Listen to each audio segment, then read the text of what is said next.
thought I was going to discover, or the purpose behind no social media for 7 days is very minute in comparison to what I actually discovered in the 7 days of no social media, which I should have figured was going to happen, and low-key did figure was going to happen. I was told by my guides, no social media for 7 days, and I listened. Because when you get a suggestion like that, it's not a matter of you should, it's a matter of you should. And if you don't, we'll do it for you later. This is the 7 things that I learned with 7 days of no social media. The more obvious first benefit, number 1, is you will feel immediate relief. The second that I hid the app from my phone and decided no more and even offloaded it, I felt relieved. I went home, I made a sweet potato. I felt different. I felt at peace because it had been plaguing me with such intensity for so long, and truly I recognized too was a cause of so much inner strife and anxiousness. The next 2-3 days I felt like I was getting a software upgrade. It was as if I could feel where my brain and even nervous system had been fried and where it was rebuilding and rewiring. I re-downloaded it actually right before making this video, and I was like, I can either sit here and scroll for an hour or I can make a video, and I'd rather not scroll for an hour.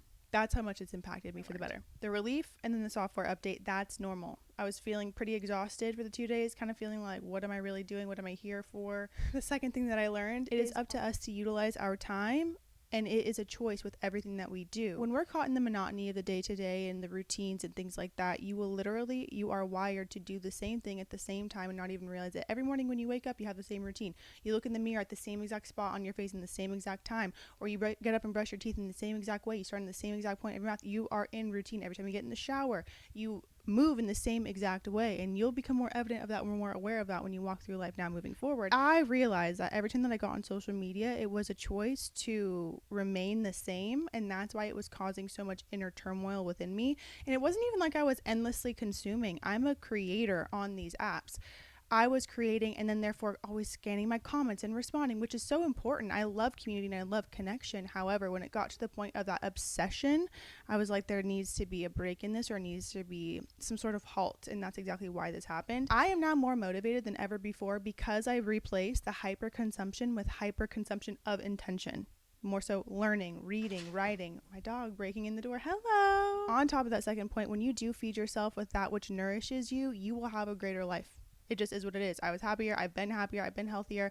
I've been more at peace, and I've been able to work out more. The third thing that I realized is how much time you actually have in a day to live and to do what you're called to do, and how easier it is to recognize how much you're communicated with from the divine, how many times you get signs or synchronicities to do something that is encouraging you or will put you in a certain trajectory, and how easy it is to completely turn that out or completely disconnect from it when you are constantly scrolling and adhering to everybody else's everything.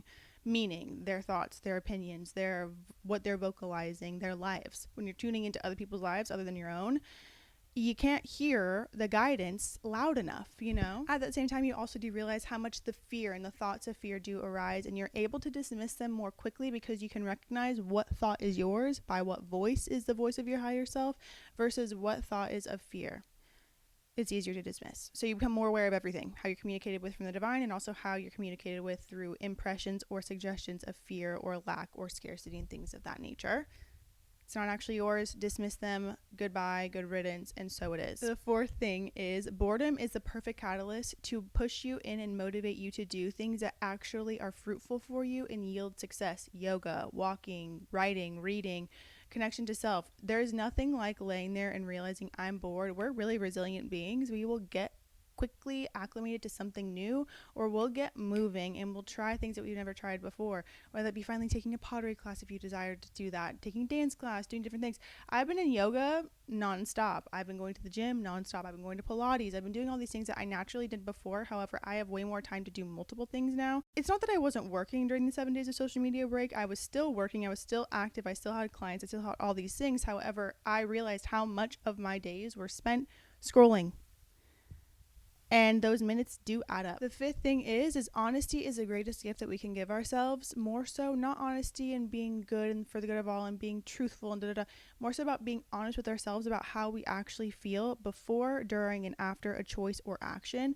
Specifically with scrolling, I had to be honest with myself, especially when you don't have it anymore. You realize the true impact it was making. I was honest with myself and realizing that before I would even go to scroll, I would start to get that pickup, because also The heart responds 3 seconds before the actual brain and the gut do. So the heart knows what to expect. When you're going to go scroll, you can feel the anticipation building, and you're tapping into a portal that is not your own reality, but it is a portal. Social media is a portal. It just is what it is.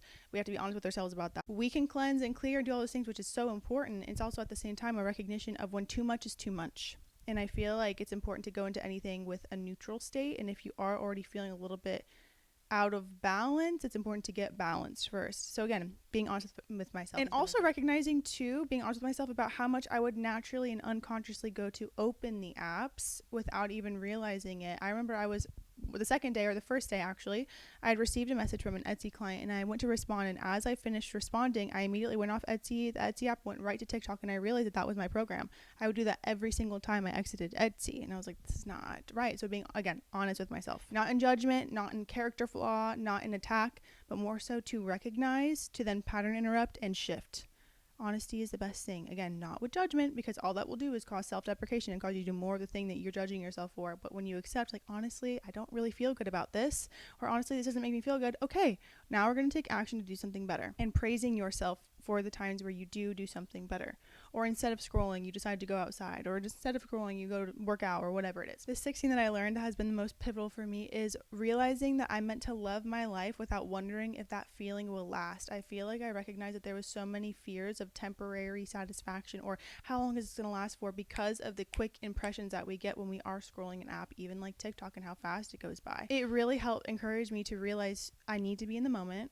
There's no rush to anything. It was pulling me back into my own sense of self, my own thought streams, my own feelings, my own connection, and therefore learning how to love life as my life looked, so it could become more of what I loved. The seventh thing I learned, it is more important now than ever to be a creator in general. A creator specifically that inspires, uplifts, encourages, instills confidence, empowerment in other people, and helps them recognize their worth and value. And of course, first seeing that in yourself, and it's easier to do that when you are solely connected to you, when you're feeding yourself with the rhetoric that you need to learn from certain spiritual teachings and things like that, and even just teachings in general, expanding your consciousness, always being a student.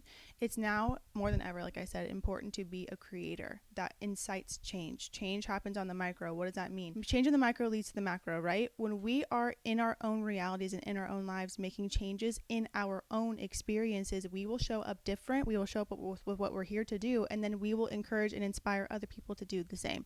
It just is what it is. So now more than ever, if you like to scroll and to consume content, more likely than not, you'd be a powerful creator as well. Self-deprecation really is a cause of most demise, though.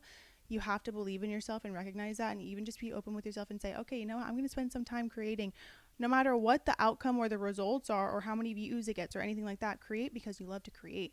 And you will have a life that you love that surrounds you, because you're in the energy of love and expansion and freedom and flourishing, and you will again inspire other people to do the same. And that's how change is made. Yeah, an extra thing that I learned too is the longer it takes to learn something, or the more effort that it takes to really instill something or integrate something, the better. I feel like, especially if you and I are watching this, or you are hearing this, releasing the belief that if it takes me longer to adhere to something, that means I'm not good enough or I'm not good at it. That's not true. Every time that you're good at something or naturally adapt to it, that's lifetimes that you've spent mastering it and studying it, and now you're remembering, which is why it feels like second nature, or even it's quick to pick up. Keep doing that for new things. We keep coming into life to continue to expand and to flourish and to grow and to learn. And so if we're called to learn certain things for a reason, good. Especially with spiritual studies and spiritual practices, specifically the Master Key System, for example, each part you have to read one part a week, but that's dedicated time reading that same part over and over again. Even Think and Grow Rich, Napoleon Hill, you read that multiple times. Every time you read it, you gain new information because you're reading it from a new level of consciousness, a higher level of consciousness. So I have become okay with realizing that I don't need to get something all in one go. I can incrementally understand something. This whole week just been very inspiring to be me, to live how I'm meant to live, and also to realize that I don't need to work like a workhorse to get a result. I'm meant to be in the flow and to receive. And the second I start to get into the overactivity, the hyperactivity, that's when everything starts to constrict, because I'm forcing instead of flowing. Those are the 7 things I learned from 7 days no social media. I'm really thankful for it, because it's changed my relationship with social media in such a powerful and pivotal way. I feel like I'm creating differently. I feel more inspired to create. I have 20 different video ideas, which like I was saying, the whole backstory and even more of what I've learned in actual integration. I'm posting that video on Friday, so be on the lookout for that. Make sure you subscribe. I post new videos every week now, more likely than not, 2 times a week. Life's different, but that's the whole point. And sometimes the greatest gift you can give yourself is facing the fear of losing something, to realize that I only was afraid to lose something when I was clinging on to something that wasn't actually serving me. I was trying to convince myself it was, because I didn't know another life without it. And then to realize you have another life without it means that you have another life, and therefore you not only have room for it but other things as well. So